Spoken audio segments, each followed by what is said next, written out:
Hélène Bressol, vous avez bien connu Georges Ségui. Dans quelles circonstances l'avez-vous connu? Il y a eu deux étapes dans ma rencontre avec Georges Ségui. D'abord, quand j'étais jeune militante, j'avais pas 25 ans, j'ai été élue à la direction confédérale. Il était secrétaire général et c'était le grand dirigeant que l'on respectait et que l'on admirait. Et ensuite, quand je suis venue travailler à l'Institut CGT d'Histoire sociale en 2000, où il était là président. Et donc nous nous sommes côtoyés sur cette activité pendant plus de 15 ans. Il semblerait qu'il avait deux préoccupations, Georges Ségui, de ce que l'on sait, à la fois la jeunesse et puis l'histoire, finalement, parce qu'il a été à l'origine de la création du collectif confédéral des jeunes, et puis de l'Institut d'Histoire sociale que vous présidez. Oui, il avait ces deux préoccupations, mais il en avait beaucoup d'autres. Il en avait beaucoup d'autres, et peut-être que pour comprendre ses préoccupations, il faut bien se placer dans le contexte dans lequel il a été élu. Il est élu en 1900, secrétaire général de la CGT, bien sûr. Il est élu en 1967. La CGT sort tout juste d'une période d'isolement forcé. C'était la guerre froide. Et il y a eu en 1966 un accord d'unité d'action très important avec la CFDT. Donc il arrive dans cette période-là, et son souci d'unir la classe ouvrière, d'où le travail en direction des jeunes, et d'unir dans l'action les organisations syndicales, la CFDT est toute jeune, elle n'est pas encore dans l'action, ça c'est un souci essentiel de Georges. Et d'ailleurs, mai 68 viendra conforter ça. Alors, côté unité d'action, mai 68, il y aura des accros, mais il reviendra à la charge ensuite pour retrouver l'unité d'action avec la CFDT jusqu'à ce que celle-ci se fracasse sur le recentrage de la CFDT et la rupture de l'union de la gauche. Donc, l'unité d'action est aussi cette idée de prendre en compte les évolutions sociétales, de faire évoluer la CGT dans un sens plus ouvert, plus démocratique, donnant la parole à tout le monde, s'intéressant à l'émancipation des femmes. Ça, c'était des questions importantes pour Georges. Est-ce qu'il arrivait à Georges Ségui de parler de son passé de résistant? Il a été résistant très jeune, il a connu les camps de la mort. Est-ce qu'il en parlait relativement facilement ou pas? À peu près comme tous les résistants et surtout comme tous les déportés, Georges Ségui parlait peu de cette période, mais il en parlait toutefois. Il a été le plus jeune déporté de France, malheureusement, il était à Mauthausen. Et en tous les cas, ce qui transpirait de sa personnalité et de ses propos quand il parlait de cette période, c'était son engagement à résister tout le temps. Son dernier livre s'appelle « Résister », et c'est bien le mot qui qualifie le mieux la vie de Georges. De cette période de sa déportation, il a retenu aussi un grand engagement contre les injustices, pour la solidarité, enfin voilà, contre les sociétés, pour une société plus démocratique, plus progressiste. Ça a marqué sa vie. Il le disait souvent, ça a marqué ma vie, et comme tous les déportés que j'ai connus, leur vie a changé, bien sûr.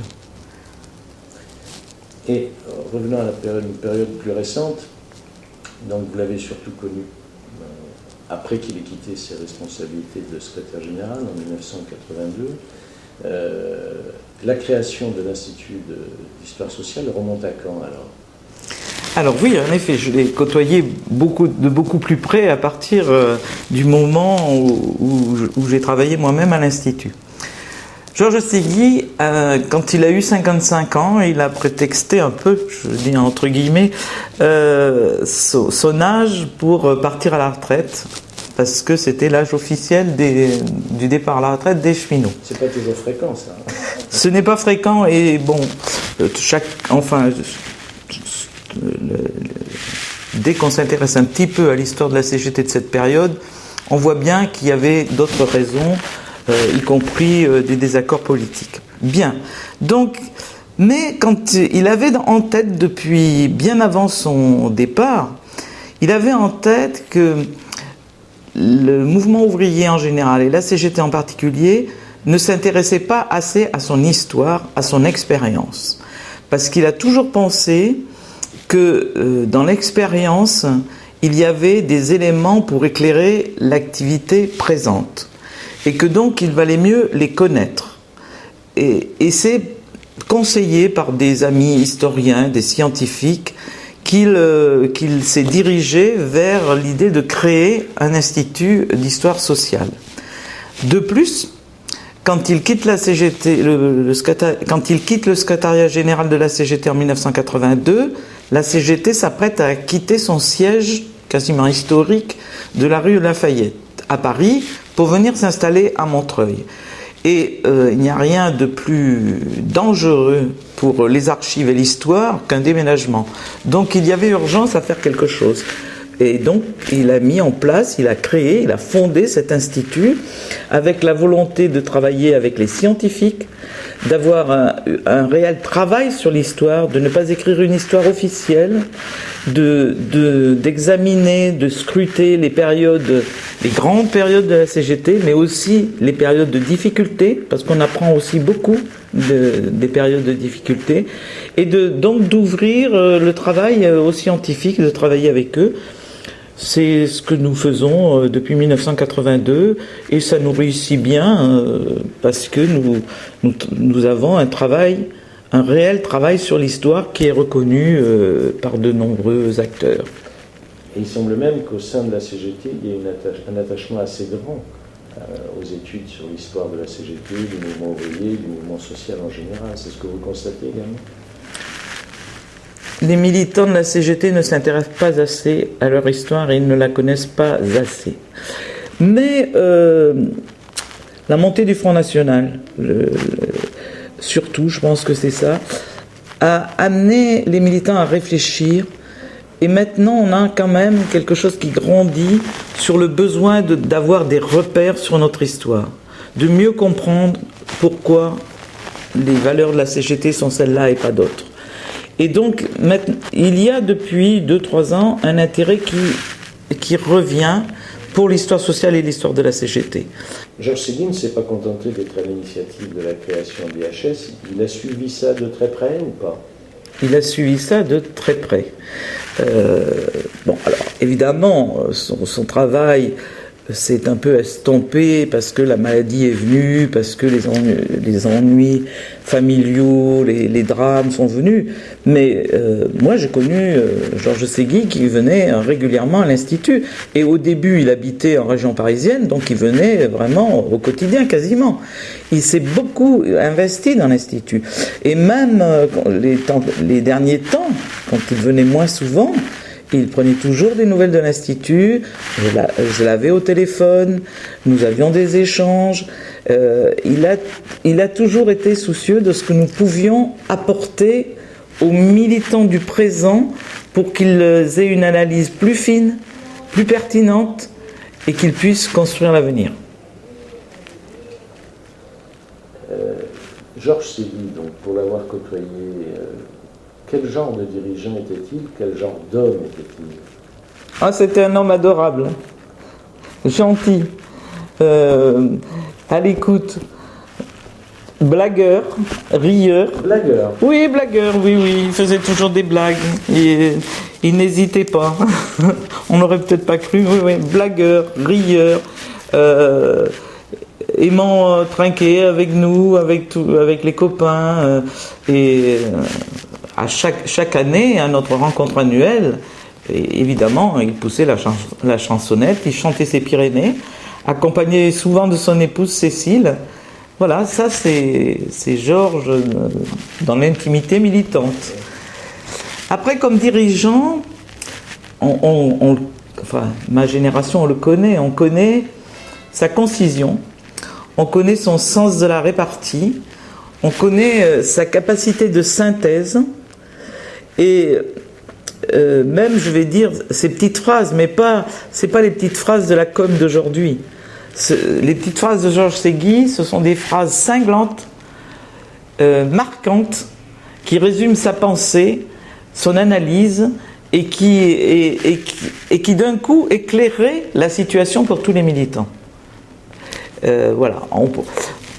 Un jour, un journaliste, en mai 68, enfin un jour après mai 68, un journaliste lui dit: quand même, monsieur Ségui, vous avez pris le train en marche en mai 68, en mai.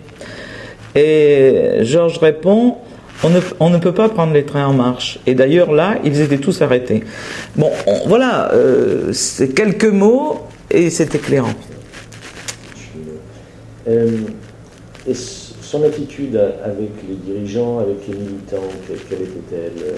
Comment se comportait-il de façon générale dans les débats, dans les divergences, dans les conflits éventuels? Georges n'était pas un secrétaire général pesant. Ce n'était pas un secrétaire général enfermé dans une tour d'ivoire. Georges écoutait les militants, avançait son point de vue, jamais de très longs discours, toujours les choses bien nettes, les mots choisis, toujours le sens de la formule. Il avançait ses idées, il essayait de faire comprendre les choses à son interlocuteur, mais il n'avait pas cette ambition de ne lâcher son interlocuteur que lorsque celui-là aurait épousé son point de vue. Il le laissait partir et réfléchir. Et de ce point de vue, il avait vraiment une fonction pédagogique. Mais ensuite, il tenait la barre de la maison. Il a dirigé la Confédération pendant 15 ans, dans une période difficile. Parce que bon, il y a eu mai 68, mais l'embellé de mai 68 n'a pas duré longtemps. À partir de 1975, on peut déjà parler du début du déclin de la CGT. La rupture de l'unité, d'action, les échecs au plan politique, tout ça pèse beaucoup, plus les restructurations industrielles, les bastions de la CGT qui s'effondrent. Donc il a eu une période difficile et il a, malgré tout, tenu la barre de la CGT le mieux qu'il a pu. Peut-on dire qu'il y a un héritage de Georges Ségui à la CGT? Oui, pour moi, il y a un héritage. Georges Ségui a mis la CGT, à mon sens, sur les rails d'une organisation plus ouverte, plus démocratique. Quand il a hérité de la CGT, on sort de la guerre froide et la CGT est monolithique. Et lui, il a dit, à la CGT, il y a de la place pour tout le monde, quelles que soient les idées politiques, religieuses, philosophiques. Il l'a dit et il a fait ce qu'il fallait pour que tout le monde trouve sa place. Il a ouvert les portes. Il a essayé de développer la démocratie interne en donnant les moyens pour que les syndiqués prennent plus la parole. C'était le début et depuis on est allé plus loin sur cette voie. Et puis Georges Ségui n'était pas un féministe, enfin à mon avis c'était pas un féministe, mais il a travaillé et donné les moyens qu'il fallait pour que les femmes prennent leur place dans la CGT.